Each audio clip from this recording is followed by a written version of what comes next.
Olá a você que acompanha a DW, falamos a partir de Berlim e tem comigo o político e ex-candidato presidencial moçambicano Venâncio Mondlane, que está de visita à capital alemã depois de ter passado por Portugal, onde esteve também na mesma altura o presidente de Moçambique. Já vamos falar a este respeito. Olá, seja muito bem-vindo, Venâncio Mondlane. Recentemente cobrou ao presidente que cumpra o acordo que tem consigo, mas Daniel Chapo respondeu dias depois e disse as palavras dele: não houve assinatura do acordo com Venâncio Mondlane e não sei de que acordo está a falar.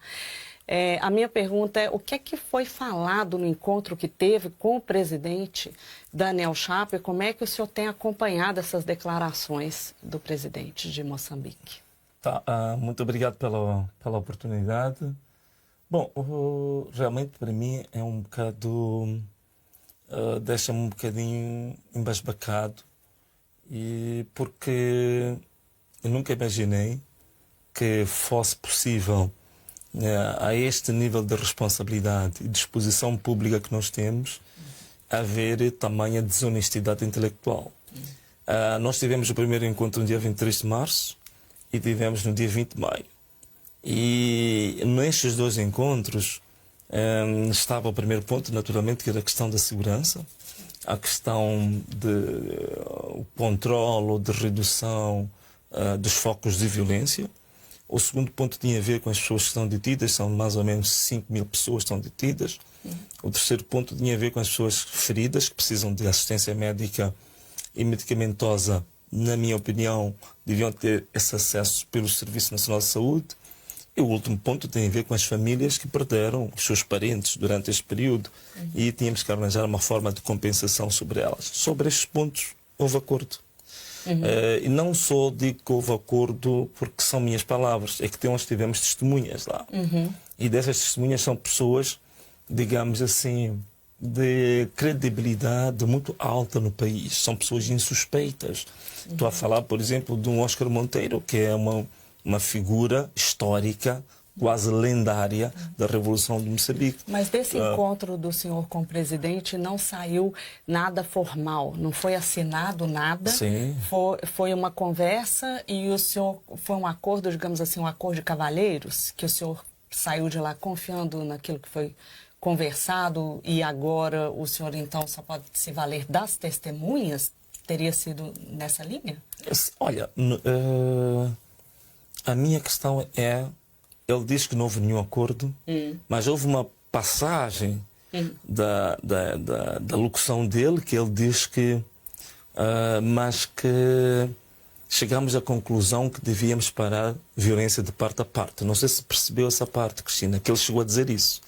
A minha pergunta é que muita gente vai fazer, essa afirmação que ele faz relativamente à situação de que devíamos evitar a violência de parte a parte, onde é que ele foi buscar? Foi buscar algum acordo escrito? Foi buscar algum documento assinado? Claro que não. Ele próprio entra em contradição consigo mesmo quando diz que houve assuntos que nós os dois tínhamos chegado à conclusão de seguir um caminho. Entendo. Então, onde é que isso foi escrito? Então, logo, ele não está a ser muito honesto intelectualmente. Continua tendo algum tipo de diálogo ou de acesso ao presidente? Vocês têm, Sim, nós têm contatos? No segundo encontro, por minha iniciativa, trocamos os números de telefone, que era exatamente para facilitar o contacto quando houvessem situações que estivessem, digamos assim, a impedir a operacionalização daquilo que nós tínhamos acordado. Trocamos os números de telefone e tive duas ocasiões em que, de fato, eu precisava partilhar com ele, porque achavam que eram situações fora do normal. E nessas duas situações que eu enviei a mensagem para ele, nunca respondeu. Nunca respondeu. Portanto, essa que é a grande questão. Quer dizer, é por isso que eu cheguei a dizer num outro canal que me parece que estamos perante uma pessoa que está a sofrer do transtorno bipolar ou uma espécie de dupla personalidade, porque não é normal este tipo de posicionamento, sobretudo naquela posição de responsabilidade. E com a exposição pública que nós temos que saber preservar o nosso próprio nome, temos que preservar as palavras que saem da nossa boca. Ele citou e foi bem claro ao dizer que os partidos políticos que ele assinou o acordo com os partidos políticos, se referindo ao acordo realmente, o outro acordo que foi assinado, e não ao encontro que teve com o senhor, mas como é que o senhor pretende dar continuidade? Bom, a nossa posição é uma posição inequívoca, quer dizer, nós estamos inteiramente disponíveis para continuar a fazer, continuar com este roteiro do diálogo, este roteiro da reconciliação, este roteiro da paz. E veja só uma coisa, Cristina, se me permitires, eu só quero aqui rememorar um assunto. Quando nós tivemos o primeiro encontro, ficamos acordados que ele havia de fazer uma comunicação pública na área de influência, que é a área do Estado, a área pública, e eu havia de fazer uma comunicação para a população, para os meus seguidores, no dia seguinte. A única pessoa que há registro de que fez essa comunicação fui eu. E tudo o que tinha a ver com manifestações com a população, a partir do dia em que eu fiz a comunicação, neste momento está absolutamente controlado. Portanto, nós não temos situações no país de, digamos assim, de bloqueio de ruas. Não temos situações. Se você refere às manifestações, não né? Pararam as manifestações. Pararam por absoluto, porque eu coloquei esta questão e pedi a toda a gente que estava protestando que nós estávamos a avançar para um roteiro de paz, e isso parou. Mas, contrariamente ao lado dele, primeiro, ele não cumpriu com a palavra, não fez nenhuma comunicação pública. Dois, até hoje... Você esperava que o presidente fosse a público? É o que nós acordamos. É o que nós acordamos. E até digo mais, aproveito agora... A comunicação dele seria em que sentido? Até digo mais. A ideia dessa comunicação ser feita no dia seguinte foi a dele. Ele é que sugeriu, olha, isto é urgente. A partir da manhã temos que fazer essa comunicação. E eu cumpri. Ele não cumpriu. E ainda mais, ainda depois do aperto de mão, as forças de defesa e segurança continuaram a fazer perseguição aos meus seguidores e aos quadros do meu projeto político. E um dos exemplos típicos e recentes que nós tivemos foi do mobilizador nacional Joel Amaral, que foi atentado contra a sua vida com 2 tiros na cabeça. Para além de outros casos também que aconteceram, mesmo depois dos nossos encontros, que nós fizemos relatórios sobre essas situações e submetemos à Procuradoria-Geral da República e ao Ministro do Interior. São 3 meses que passam com estes relatórios que nunca houve nenhuma reação e nunca fomos notificados sobre isso. Eu vou voltar mais tarde um pouco nessa questão em relação à questão de segurança. Gostaria de falar com o senhor também um pouco sobre o partido que o senhor tem tentado registrar lá em Moçambique. Colocou um recurso no Conselho Constitucional porque... segundo diz, o prazo venceu no Ministério da Justiça. O que o senhor espera do Conselho Constitucional? Bom, o que eu espero do Conselho Constitucional é que tem uma grande oportunidade aqui de fazer cumprir a lei. Portanto, o Ministério da Justiça... Mas o senhor acha que o Conselho Constitucional vai ter uma posição nesse sentido? O histórico do Conselho Constitucional até hoje, sobretudo nas últimas eleições, não é um histórico positivo. Mas até aqui é o órgão é a última instância de recurso que nós temos, não temos outra. Não tendo outra, estamos a dar uma oportunidade aqui do Conselho Constitucional, pelo menos aproveitar esta ocasião para se recredibilizar, porque caiu no descrédito total no meio do povo moçambicano. Então tem uma oportunidade de se recredibilizar e, digamos, voltar a resgatar a confiança que tinha sobre o povo moçambicano. E o Conselho Constitucional, em algum momento da história política de Moçambique, já foi um dos órgãos mais credíveis, que hoje já não é. Então tem aqui uma oportunidade. Daí eu espero, perante tamanha evidência jurídica e técnica, que eles desta vez sigam a lei e que corrijam a situação que o Ministério da Justiça cometeu um erro fatal. Né? E o Ministério da Justiça pediu alguns, digamos assim, ajustes no pedido de registro do partido. O senhor já disse que se movimentou no sentido de atender. Um dos pedidos foi a alteração do nome Ana Malala. O senhor disse em entrevista que... repensou a questão desse nome, apesar de não concordar. E aí a pergunta que ficou no ar, qual é então o nome do partido? Qual será o nome do partido? Assim, nós já alteramos o nome do partido, submetemos, mas até a aprovação final, toda a nossa direção do projeto político, decidimos que vamos manter isto, digamos, confidencial. Por qual motivo que é importante manter esse nome confidencial agora, nesse momento? Não, queremos manter esse nome confidencial porque não queremos dispersar o debate.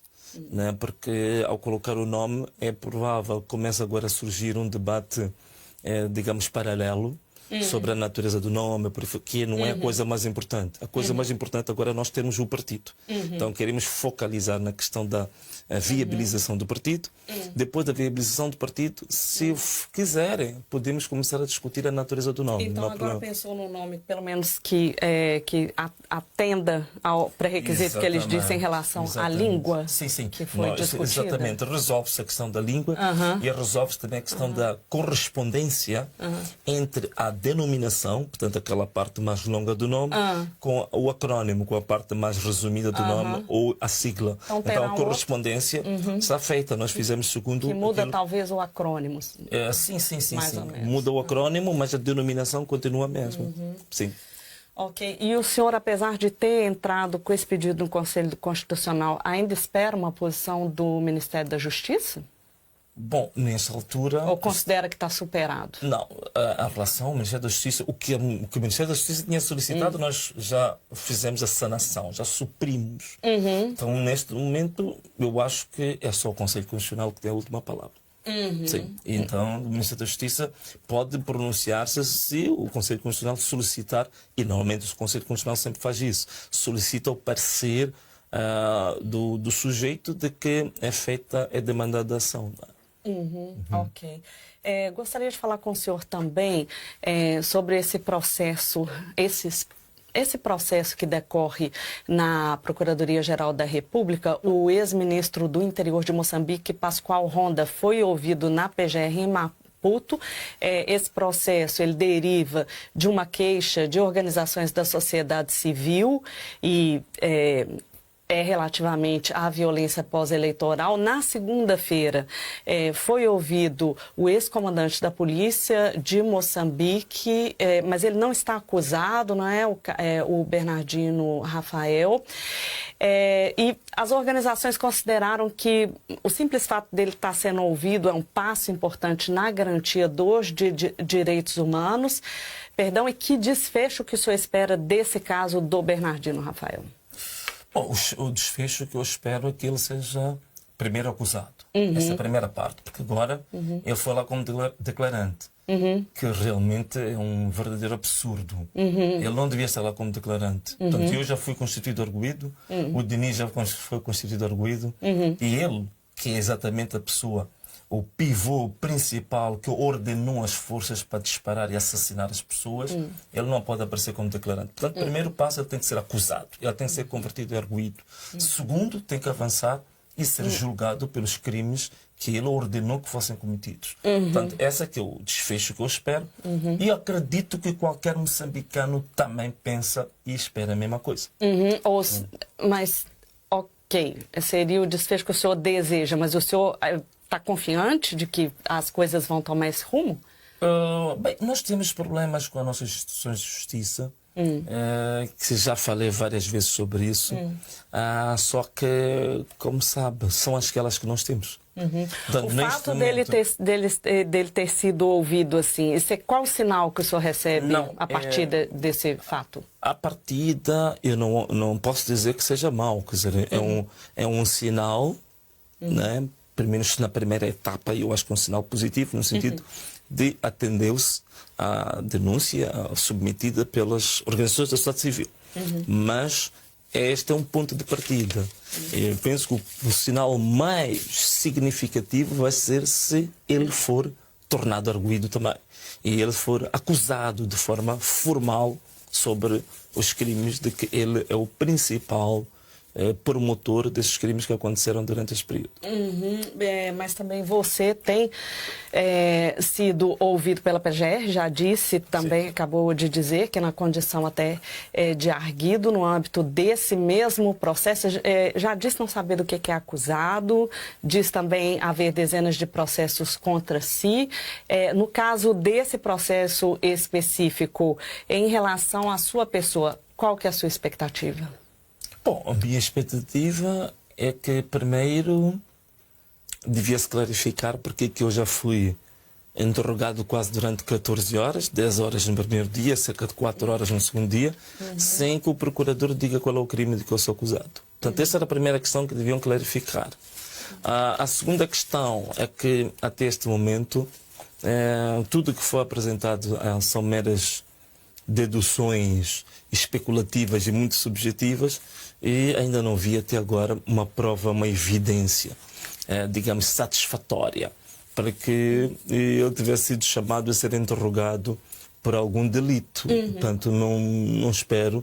Mas, neste momento, a Procuradoria tem este espaço para fazer esse tipo de coisas, porque é o momento, digamos assim, em que estamos ainda na chamada instrução. Né?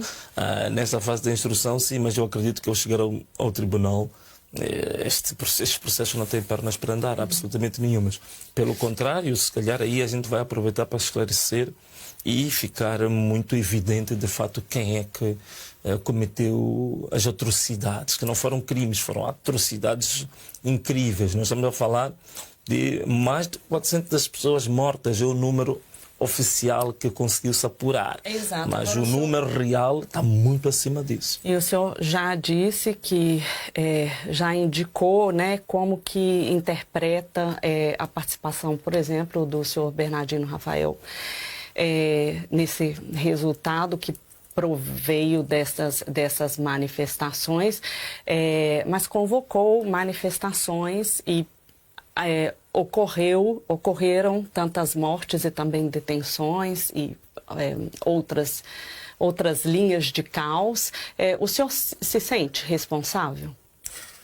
Não, quer dizer, eu sou responsável por ter convocado manifestações.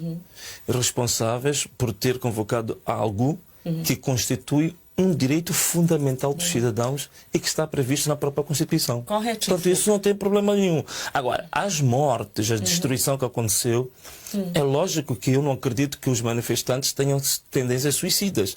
Não conheço nenhum manifestante que tenha pegado numa arma e dar um tiro na sua própria cabeça. Mas isso já é o outro aspecto, é o outro lado da moeda, que não significa que é Moçambique, que manifestar significa a pessoa ter uma sentença de morte. Portanto, o senhor foi acompanhando esse desenrolar das coisas, qual foi sendo o sentimento, então, do senhor?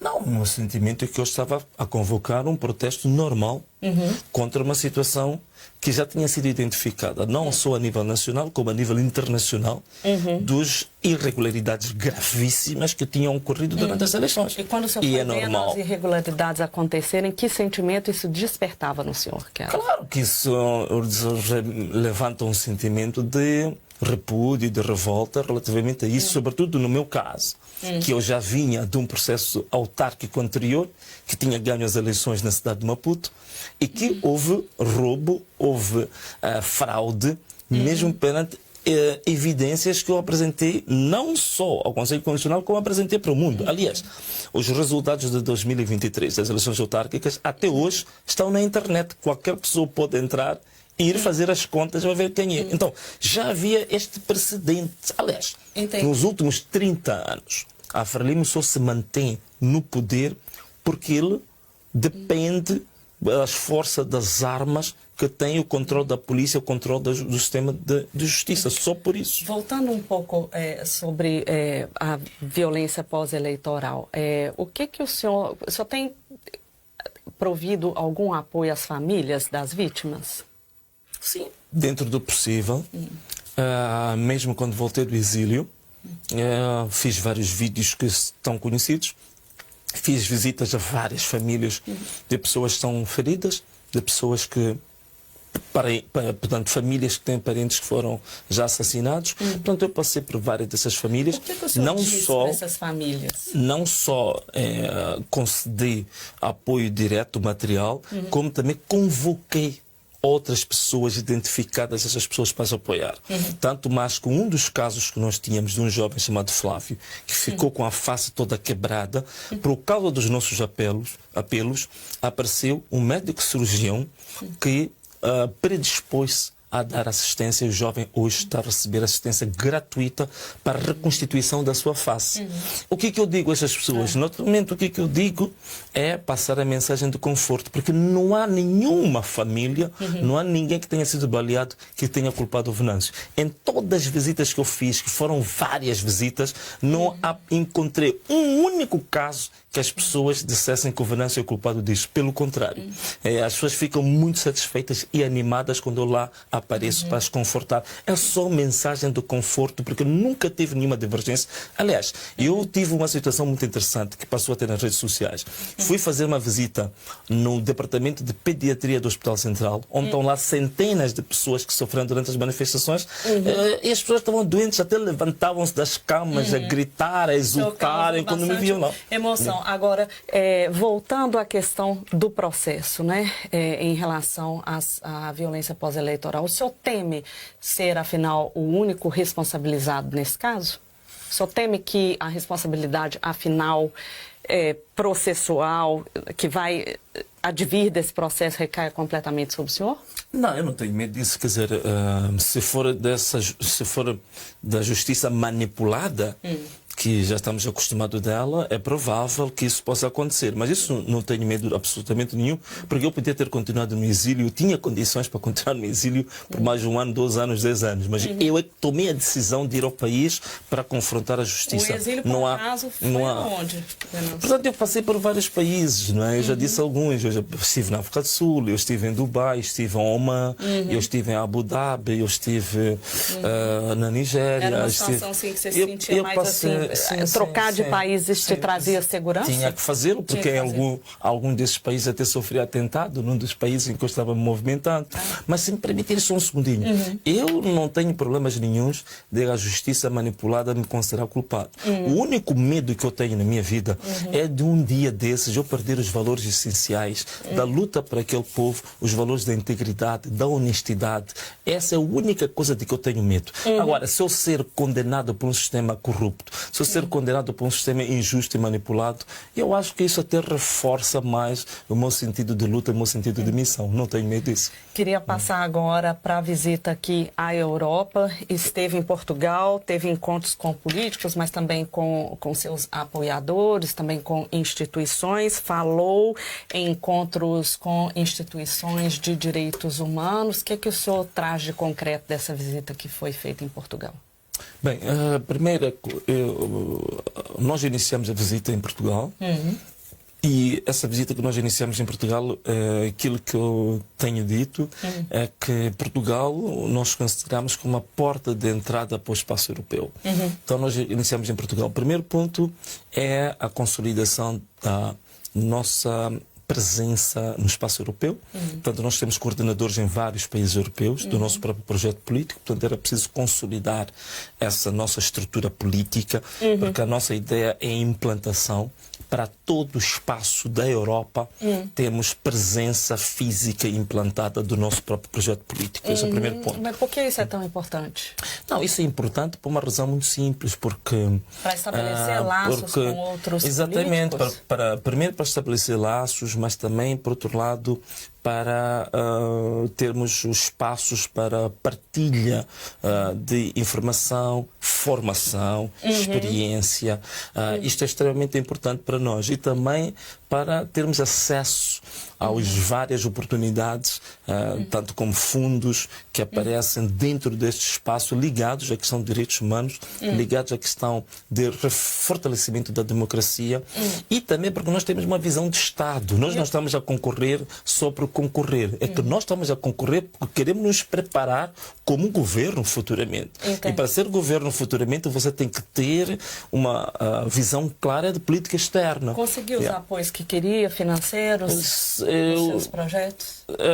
Conseguimos os apoios no sentido de protocolos assinados e, digamos assim, algumas parcerias já fundadas.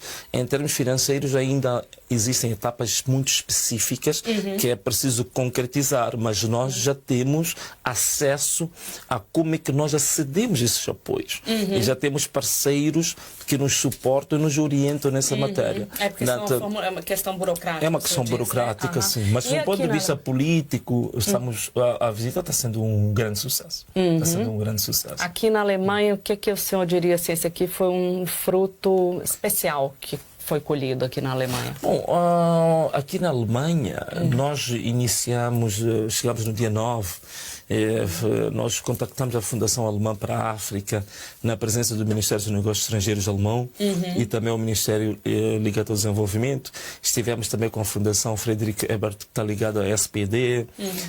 Hoje estivemos com a Fundação Rosa Luxemburgo, ligada ao Partido da Esquerda, não é?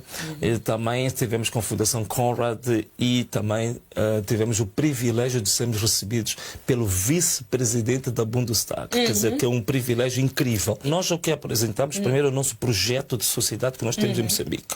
O nosso compromisso com a paz, o nosso compromisso com a reconciliação e o nosso compromisso com a questão dos direitos humanos e o reforço da democracia e a nossa visão das relações externas que nós achamos que devia haver entre Moçambique e a Europa. Mas, por outro lado, também apresentamos a ele a possibilidade da Alemanha e a União Europeia fazerem parte do processo da reconciliação e da pacificação em Moçambique. De que forma? Porque hoje está a haver graves violações de direitos humanos em Moçambique. Apesar de que nós termos tido duas oportunidades de apertar a mão e arranjamos uma plataforma de paz em Moçambique, mas continua. Então, de que forma é que a Alemanha podia fazer isso? A Alemanha podia fazer, primeiro, o Bundestag, que é o Parlamento Alemão, podia agendar as questões de direitos humanos e de democracia de Moçambique para o Parlamento Alemão. Depois também podia fazer transposição desse assunto para o Parlamento Europeu. Então, o senhor quer pressão.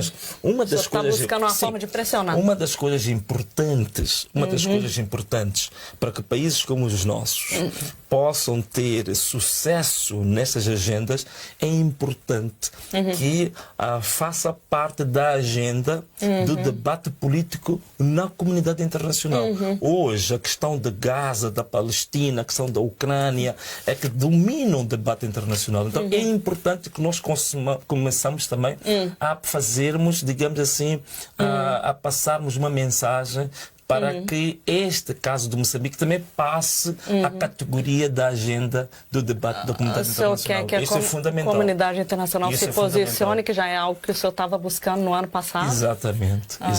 E agora, em especial, essa questão dos direitos humanos, né? O tema dos direitos humanos, ele foi bastante abordado em Moçambique recentemente.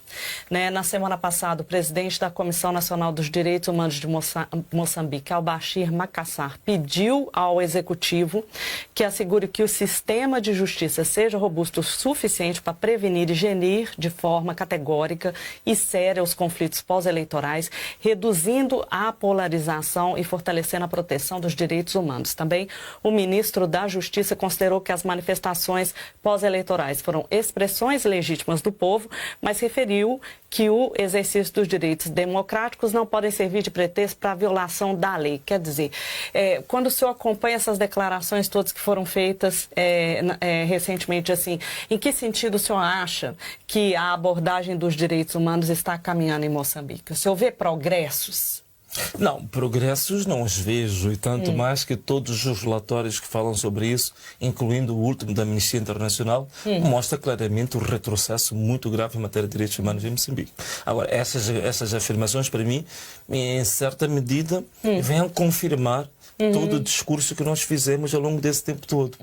Primeiro, que as manifestações que foram feitas em Moçambique estão dentro do quadro democrático, dentro do quadro constitucional, faz parte dos direitos fundamentais. Portanto, havia uma ideia, uma narrativa de querer passar a ideia de que as manifestações sempre acrescentar esta designação de que elas foram violentas, quer dizer, tentar diabolizar um direito fundamental dos cidadãos, sempre associar as manifestações à violência. Aqui fica claro que as manifestações são um direito fundamental, são algo que está estatuído como, digamos assim, algo básico para o cidadão. Portanto, este é o primeiro ponto. O segundo ponto, mas olhando você acha para que essas declarações que foram feitas, assim, elas indicam para o senhor que no futuro num futuro breve, não tão distante, seria possível haver manifestações e que as manifestações não degringolassem, não resultassem, porque resultaram em violência, não é? Mas assim, afinal, houve violência. Sim, houve violência e até agora os dados objetivos, concretos que existem, dos relatórios que foram feitos até este momento, mostram que houve excesso de atuação por parte da polícia. Em muitas ocasiões que a polícia não deveria usar balas reais, que usou balas reais. Ainda me lembro que o ministro do Interior lhe foi colocada essa pergunta, se devia a polícia usar balas reais e não balas reais. Ele fugiu da pergunta porque ele sabia que a própria polícia cometeu crimes. Este é que é o grande problema que aconteceu. Portanto, a grande questão que aconteceu com essas manifestações é que houve uma oportunidade no país para tirar o véu, quer dizer, a exposição ficou a nu exatamente quem é que comete violação de direitos humanos em Moçambique. Quem são as pessoas que assassinaram cidadãos. Nós tivemos situações até de valas comuns em Moçambique. Veja só, isto já não é um simples crime dentro, digamos, do espectro legal doméstico de Moçambique. Isto até já é um crime contra a humanidade.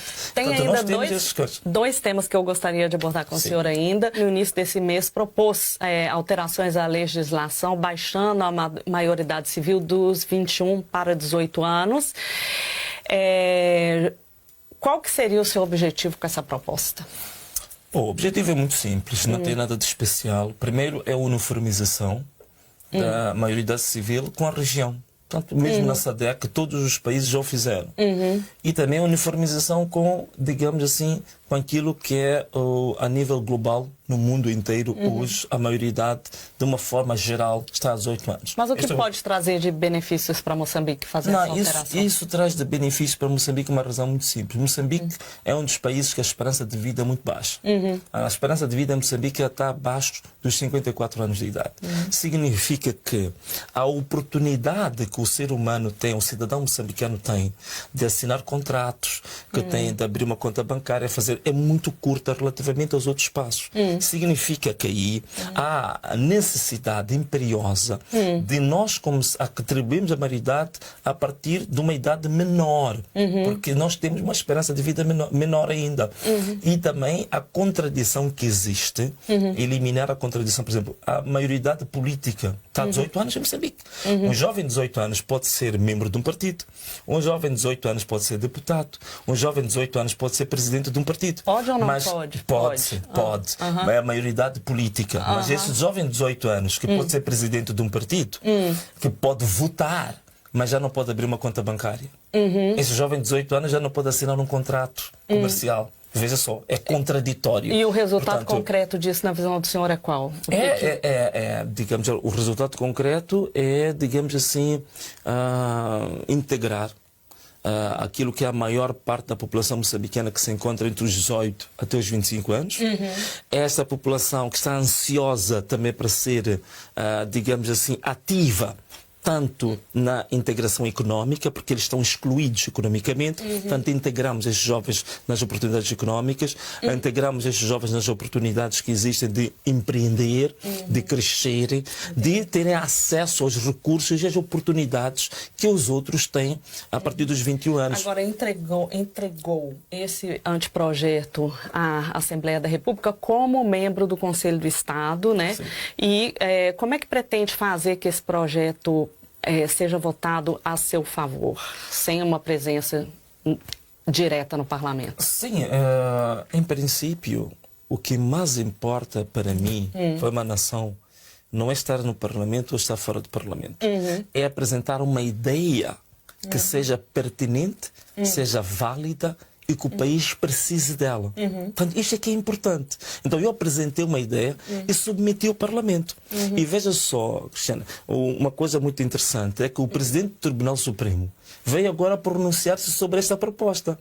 E ele próprio diz que também já vinha defendendo essa ideia há muitos anos, que a maioridade civil devia reduzir de 21 anos para 18 anos. Só para ver que o mais importante não é a cor partidária, não é se você está no parlamento ou não. Essa ideia é válida e se essa ideia é promotora da integração, da inclusão e da democracia dentro do país. E esta ideia faz isso. Né? Agora, aproveitando, eu queria falar com o senhor também sobre o Conselho de Estado, né, que é o órgão político de consulta do presidente.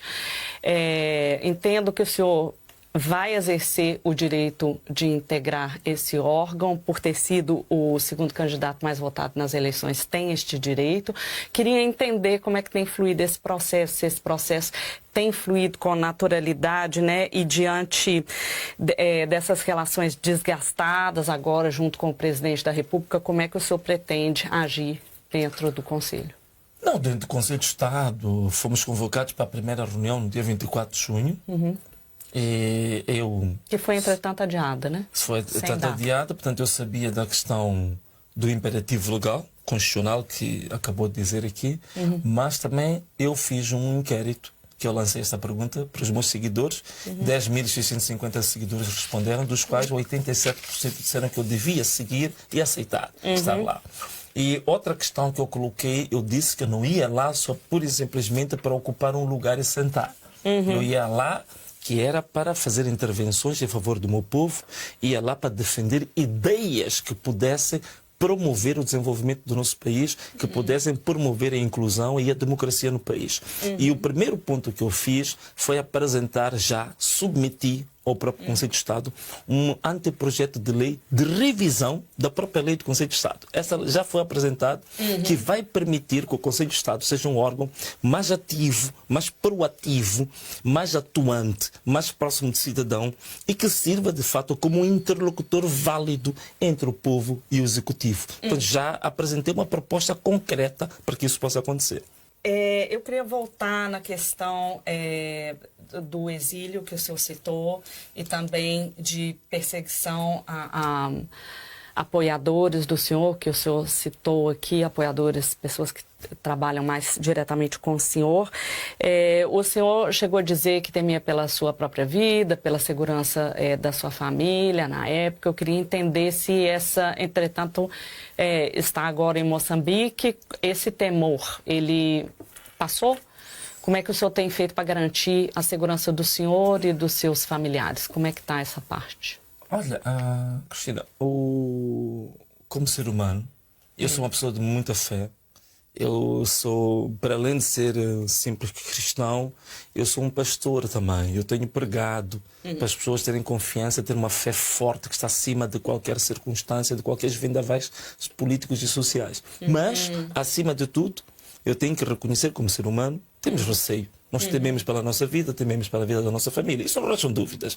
Mas esse temor que eu tenho, que é natural, que é legítimo, que é compreensível, que é humano, não está acima dos valores da minha luta. Portanto, eu não vou desistir de continuar a defender os valores que defendo, os princípios que defendo e defender o meu povo por causa do risco de vida que corro e que corre os meus parentes, que corre a minha própria família. Agora, respondendo à sua pergunta, o que é que eu faço para protegê-lo? Não tenho nada de especial. Estou em Moçambique, todos os dias estou lá disponível. Eles facilmente podem me localizar, podem acabar com a minha vida, eu sei disso. Mas não vou abdicar da minha luta por causa disso. Porque eles fizeram várias coisas que era para forçar-me a dobrar os meus joelhos e pedir a clemência perante eles. Foi encerrar as minhas contas, foi fechar todo tipo de possibilidades da minha sobrevivência económica. Mas mesmo assim não desisti e nem vou desistir por causa disso. Eu posso até vergar os meus joelhos, mas eu nunca vou vergar a minha consciência. Esse é um princípio que eu vou levar até a altura que Deus decidir tirar-me deste mundo. Então, com essas palavras, nós chegamos ao final da nossa conversa. Venâncio Mondlane, ex-candidato presidencial em Moçambique. Agradeço imensamente pela sua presença aqui conosco e por essa entrevista. Obrigado, foi um grande prazer. Muito obrigado. Muito obrigada também a você por ter estado deste lado.